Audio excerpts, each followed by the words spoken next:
नमस्कार, exam special में एक बार फिर आपका स्वागत है। आज हम लोग एक बेहतरीन क्वेश्चन देखने वाले हैं। क्वेश्चन है सदिश विधि से सिद्ध करें कि अर्धवृत्त का कोण समकोण होता है। ये जो क्वेश्चन है बोर्ड की परीक्षाओं में कई बार पूछ चुका है। हो सकता है कि इस बार भी 2023 के बोर्ड एग्जाम्स में पूछ दें। तो चलिए आज हम लोग यही क्वेश्चन सीखते हैं। क्वेश्चन है कि सिद्ध करें कि अर्धवृत्त का कोण समकोण होता है। तो इसके लिए सबसे पहले हमें एक अर्धवृत्त बनाना पड़ेगा। तो चलिए एक अर्धवृत्त बना लेते हैं। अर्धवृत्त बनाने के लिए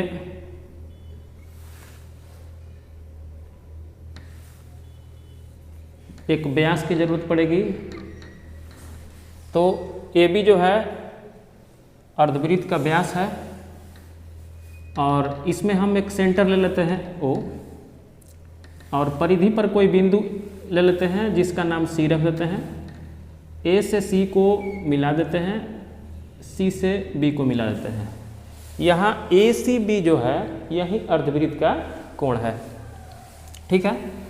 और हमें यही सिद्ध करना है कि ये जो कोण है समकोण होता है। समकोण का मतलब 90 डिग्री। इसे सिद्ध करने के लिए हम लोग क्या करेंगे कि यहाँ से इसको मिला देते हैं और इसका डायरेक्शन इधर बना देते हैं, ठीक है। और इस OB वेक्टर का डायरेक्शन इधर कर देते हैं और OA का डायरेक्शन इधर कर देते हैं। अगर हमारा OB वेक्टर अगर R वेक्टर है और OA वेक्टर R है लेकिन इसका डायरेक्शन अपोजिट है तो ये माइनस हो जाएगा। इसका भी डायरेक्शन इधर की ओर कर देते हैं और इसका डायरेक्शन भी इधर की ओर कर देते हैं, ठीक है। अब चूंकि ये बोर्ड में 5 नंबर का आएगा तो आप लोगों को थोड़ा बहुत लिखना पड़ेगा। तो यहाँ लिख दीजिएगा मान लिया कि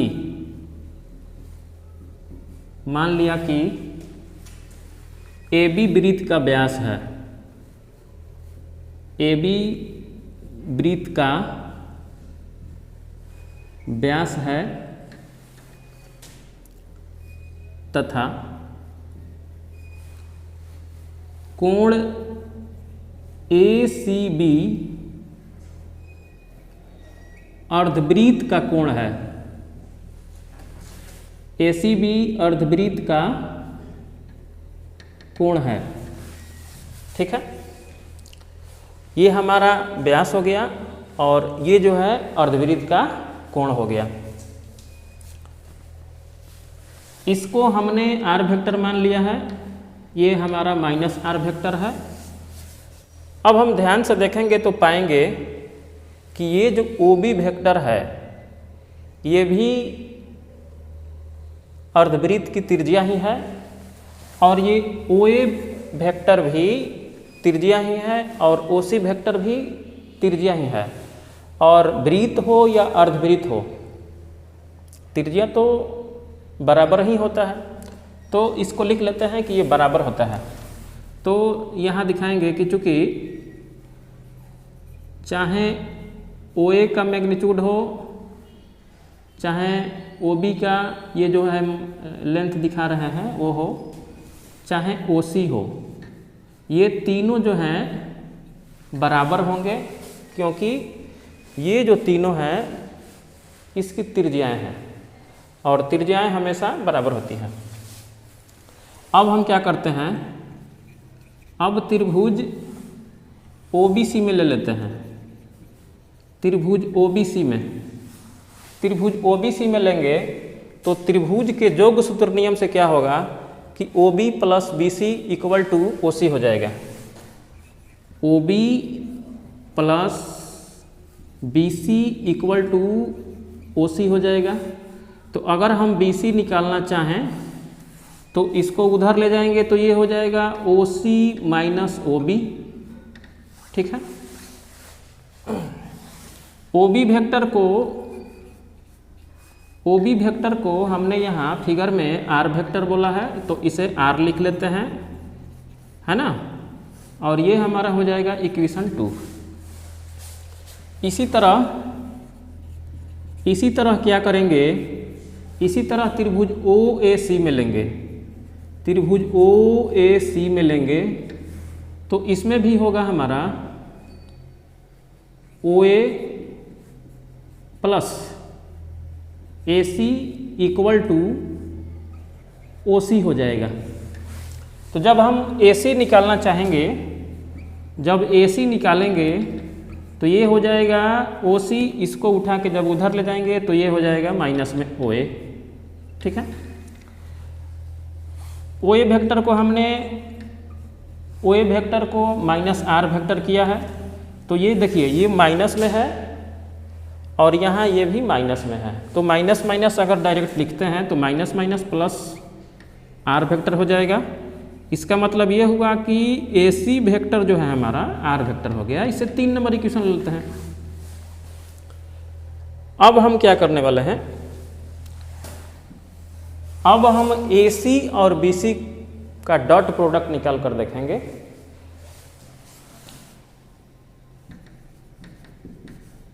AC डॉट BC करेंगे, है ना, AC डॉट BC करेंगे तो AC हमारे पास है OC vector plus R vector, BC vector का वैल्यू हमारे पास आया है OC vector minus R vector, OC vector minus R vector. ठीक है, अगर इसको इसके साथ डॉट कर दें तो हमारा हो जाएगा OC वेक्टर के मैग्नीट्यूड का whole square minus R vector के मैग्नीट्यूड का होल स्क्वायर। अब यहाँ हम ध्यान से देखेंगे तो पाएंगे कि OC वेक्टर, OB वेक्टर और OA वेक्टर तीनों वेक्टर का मैग्नीट्यूड सेम ही। हम यहाँ OC वेक्टर के स्थान पर OB वेक्टर या OA वेक्टर भी लिख सकते हैं।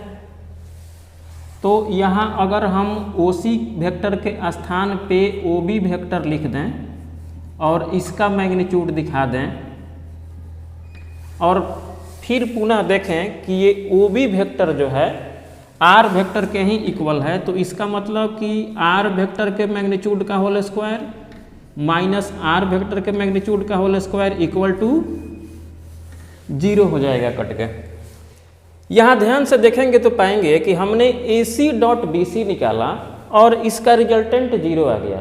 ठीक, यहाँ हम ध्यान से देखेंगे तो पाएंगे कि AC और BC का डॉट प्रोडक्ट 0 है और जब इसका और इसका डॉट प्रोडक्ट 0 होता है तो ये और ये एक दूसरे पर लंब होती हैं, है ना।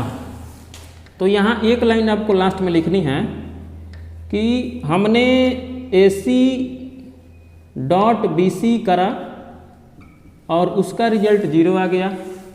इसका मतलब ये हुआ कि AC वेक्टर और BC वेक्टर एक दूसरे पर लंब है, अर्थात कोण ACB 90 डिग्री है, अर्थात समकोण है। ठीक है, अतः कोण ACB इक्वल टू 90 डिग्री होगा, अर्थात समकोण होगा, है ना।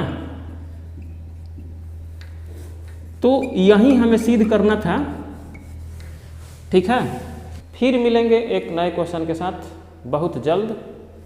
धन्यवाद।